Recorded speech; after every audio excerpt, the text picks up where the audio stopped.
Toi whaatalo whātua le whaapoponga o tala whau mai le si ufonga le lau mua mo le nei vaenga o le au hauli.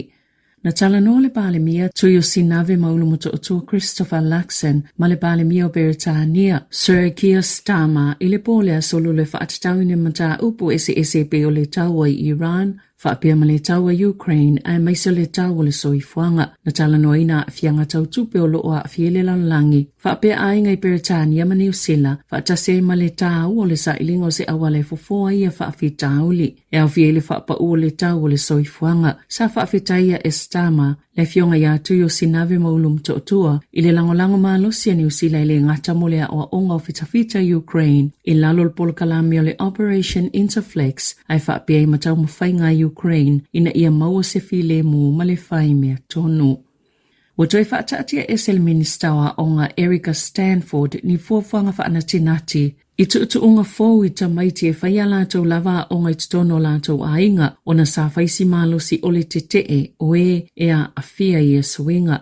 Na sauno le minista, na alona toi solo muli mai lea fuafuanga o na o le vavetali ato le malo i fina ngalo whaalia o le atunu. Peita ina whaalia le tua ngai whaapia fu i whainga malo so whaatasi wa maafuan toi whaataatia ese le fuafuanga i le solulu o na o la lātou fina watu. Na whaalia i se pepo whaamatalanga le minista. Taluai ona o fina ngalo whaalia mai pa angal whainga malo so whaatasi. Ma i lātou tatonoa o ngā uailo ai e le whaingo fiele mata upo ma o le a whaataatia ese ai se ia iai se taimi. O le poa na po le ana fuafua e whai ele whaitaunga whaatolo le tautau ngal to la fono e whai eni sia ki fau i mātua o whaia o ngā lātou lava whanau i tatono lātou ainga. E tu samaleono sifulu tangata na poto i luma le palemene e whaaleolo lātou titee ia suinga le malo. Ua whaalia i se report al whalitupe la langi e lata i le 2 kilo le mamafa o le lapisi mai le tangata New Zealand e to otasi i le aso. Ma ua whaalua ina pe sile atu foi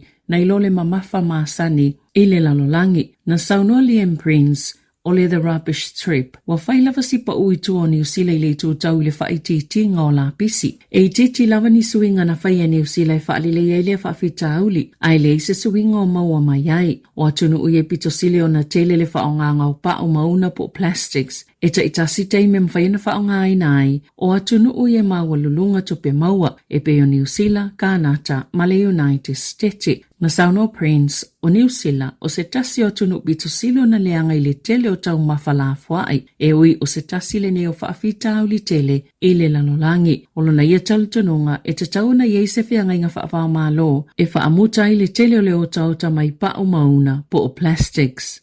E matoa mo umia ni tupe se tele mo whale tau ngō fia i fufua i leo ngaonga le whaafita au li tele o whale i New Zealand. Ma whaamuta i le whianga i peo tangata malele ai o ni whale nuno fuai. E peo na ta ue se ripoti fōu a le community housing Aotearoa. O se taimi pito sili le ne o na mawalunga i le whai numero tangata i le ini a inga le tala whaasolo pito i le atunuu. Peo na ta ua i le ripoti. Ma o le lava o whale. Wātili ai o na whaatitele ina le whaafita auli. Na sauno le polisili Paul Gilbert. E iai pol kalame male malu si ango New Zealand. E mawhai na whaamuta ai lele ai o ni a inga mani whale no no fwai nisi o tangata. Pe a whai e iei se whaanau naunga i lātou mai totono upu whai o le malo. Wa wala au le community housing Aotearoa. Lea e tū mo whaalapo te potonga o lo o fwai nātu ni whale tau ngofie mo tangata i lei ni a inga. Ina ia whai ni whale fau se tolu afe. E ngā whatia o na totongi tangata i tau sangata i tasi. Mo le isi se fulu tau sangolo manai. Na whaalia le ripoti e lua valu tesi ma le valu pasene o tangata i le ini a inga i Aotearoa o tangata Maori. E ui o le sifulufitu tesi ma le tasi pasene o le whaitau au whai o tangata o le atunu o tangata Maori. O tangata Pasifika e lua tesi ma le ono pasene o e o lo ofeangai ma le lea ioni a inga po ni whale no no fuai. E ui e valu pasene le whaitau au whai o tangata Pasifika i tatono New Zealand.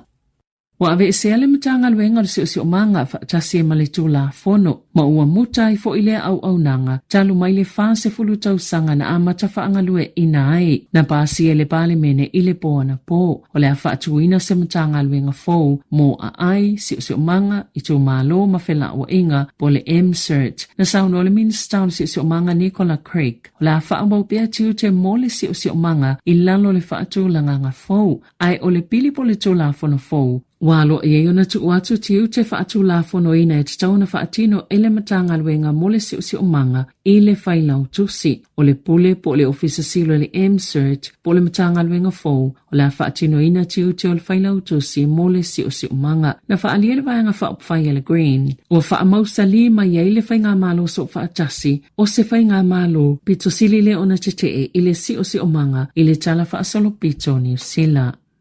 Wa whaeloa le malo o le whaongaina le poto whaafolinga o masini whaakome piuta. E fisosani le whaitaunga o whaata mo le kāne sau le susu a matatu i le tausanga a sau. Na li putia le Radio New Zealand i le amatanga o le tausanga nei na whaia le malo se talu sanga muni whaamatalanga e whaata tau i le amata upu o le asa whaamati na tāpuni e le tau fonga. Na maui susu enga whaapau malo le mawalunga le whainumera e vaveo na maua o tangata e maua le kānesa. I le whaonganga o le AI mana whaalia le au whaito whaal soifua malo loina e mawheo na whaonga le lei ele au radiologists pe a fai le lei ala tawa o onga I wha maunga sao. E to samale tolu a whewhase lau tangata e wha maonia I le kāne sau le susu I tau sangata I tasi. A to samale lua se lau fitu se fulu a whetama I tai. Mati nā mai le tai whali mai le tai ono I tau sanga. E whai o la tau wha ata I tau sangata I tasi e a la tau le polo kalame o le breast screening Aotearoa ma o le o siti atu I le fitu wha tau sanga. Na sau no le Minister Simeon Brown o le tahu o le fuafuanga e le sui e tangata whaapitoa I le whainga o whaata ai o le AI o le alango ia I lātou I le whainga o la lātou ngā luenga. O lo ofia lava le tamaita I Minister Louise Upston I tō la fono e mwhaiona ia maua le awhetala I le vai aso e nofo ai I lona ia la mawhale. O tau sina maanga I manato tangata I whaamanianga ma alauni a sui o le palemene ina ua whaailoa le au aunanga le staff I le vai aso talwai. Le tōlanga le Minister mo le atina inga o ngafsota I Louise Upston le e mawaina le 5 fululu awhetala I le tau sanga e nofo ai lona ia la mawhale Wellingtone. E tu saima le restala wana ia tau tupe ma mea tō tino. Whaamawinai e leo ieisana mō kesi o le sitala mō le awhale. O Upston foi o le ministalo o nafa. Ma le si itia o le tapula ayanga wa ai tangata iei o lātou whale. E tālo sanga mo le fsosani e tutongi whale o nono whai. Po le accommodation supplement o se vaenga leo tu la fono. Lea na pāsielo na whaitaunga mua I le vai aso taluai. O nisi o suinga fo I lea tu la fono. O si itia I le pasene e tatau na whaalu e tangata iei o lātou lava whale. O e fia maua lea fisosoani. O le taiminei o le tolu se fulu pasene o lātou tupe maua. E tatau o na alu I tau whale. Ai o le a si itia nei I le fase fulu pasene. Na saunoa Upston I le palemene I le nā taimi. O lea suinga o le afsosoani I le leitu maua I o tupe ale malo. E ala I le avisao ofisosani tau tupe mo I lātou e sili o na mo miaina. Ina ofisilingi Upston po o saolona ngava I le awhetala I le vai aso. I se taimi o whaingata I le tamao ainga beita in saunoa le Minister o lo ofia la vai al to la fono lo iai. A whai le fia iai I se vaenga whai le palemene o la lātou le nā whai Italia. A whai le fia iai o lana whautuanga ia whai pule sili le awane o lātou Italia ina ni alauni. Na tā ue Upston o na oia o se tasi whai ngāluenga mamao e se mai ma lona ainga e le o se mea la e o fupe whaate iai tangata I le tutongi o le whale o lo no whai. Na ia wha maonia o so se mō kesi o lo ia umia e te tauna whailoi lana restala o ai a tau tupe. E le eise mō kesi o lo whailoi lana restala mo lo na whale Wellingtone e to sai mali poti ale Radio New Zealand. Na whaalia le vaenga whaupwhai ale Act o la lātou la whonga I ono Tala I le aso mō tangata umia visa mo se taimi le tō mau. I le au whi tangata whai ngāluenga whaavai taimi whaatoanga. O lo au whi whaatosina le Act se la whonga I tutongi e so se tangata I tutono New Zealand o umia ina se visa whai ngāluenga mo se taimi le tō mau. Sa whisilingia le Radio New Zealand Pacific le vaenga whaupwhai ale Act I le aso whao mati. Pe au whi matangata o le polokalami o le RSE e na le Act e le au fiai o whaapitoa lea la fonga mo visa maasani ngā luenga ai le o tangata I polo kalame o ngā luenga whaavai taimi pe o na tā ue salato so upu peitai o le aso sa taluai na sauno ele teitai David Sāmoa I lunga le Q&A ale TVN said Masaya lavalona manatu e awhia I malepolo kalame o le RSE ina o le taifitu 5 sene le ito la ma a whaia 25 tāla le totongi le ito la lona winga e 25 tāla 5 sene le la fonga I totongi ma o se tupi le lei pe a whai o se tangata e sau mai Sāmoa ma nofo mo le fitu masina pe ona sau noa Sīmoa na manino le Radio New Zealand Pacific e le o sa o le sau noa ngā Sīmoa na tui wha manino ma wha mausali e se so upa le act o lea la fonga o le alea o fie tangata whai ngā luenga I le polo kalame o ngā luenga wha vai taimi wha atoanga po le RSA scheme.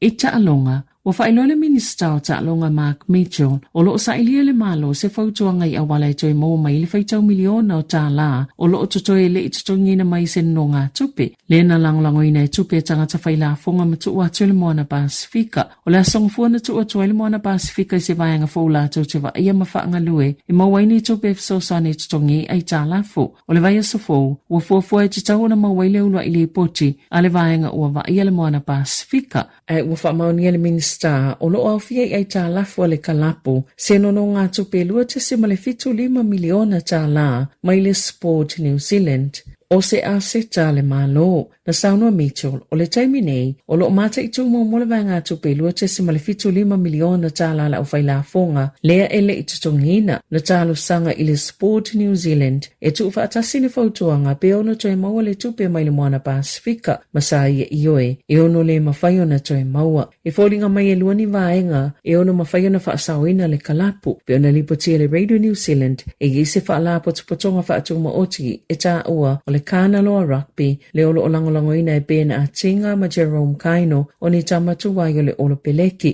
o le isi whainga e whaasawa I le moana o le whaia leo se fsosoani wha le malo po o ni tupe fsosoani ni paketi mai a New Zealand au se tālia ma Sāmoa. Na whaamaoni e le uni la kapia New Zealand o le au lato whaatupe ina tutongi o tamata a alo le au se ia o atu lava le whaai unga o le masi no yun lai.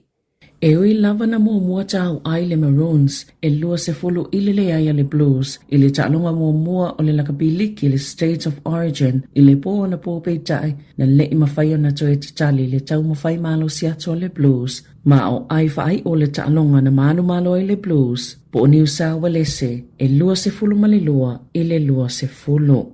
O le tuana ia o minute 5 malfito le ta'alonga na tuli e I tua le fulpeki a le Maroons ona o se pu e mawalunga I le li o tolu koula o le awa New South Wales e wila na fina watu o lona ulu e le o lona tau au le na pe e mawalunga ila na pu e o le li o Brighton ni Cora o tu si el tala fa solpito o le New Zealand ta'alo fa awa malo mua mwhaio na whaatanga e ta'alo I lea ta'amilusanga tele ina uasuia tu la fono mai e ingo le ta'alonga.